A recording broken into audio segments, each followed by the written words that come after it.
Welcome to this video on how to adjust a parts kit selling price. First, navigate to the Parts Kit tab and click the parts kit you want to edit. Before making changes, it's important to understand how the kit price is calculated.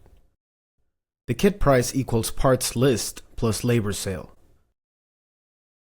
If you want to adjust the kit price, you can modify the labor sale, override item sale prices, or adjust both. To adjust the labor portion of the kit price, modify the kit hours or the labor hourly sale. Since labor sale equals kit hours multiplied by labor hourly sale, increasing or decreasing either value will immediately impact the overall kit price. To adjust pricing at the item level, locate a parts kit item and click Edit. Let's review the key fields.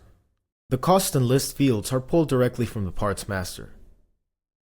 The sales cost and sales price fields allow you to override the cost and list fields.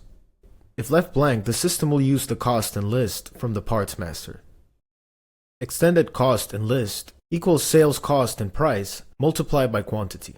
These extended values roll up into the total parts list amount. Any change to sales price directly impacts the final kit price. Thanks for watching.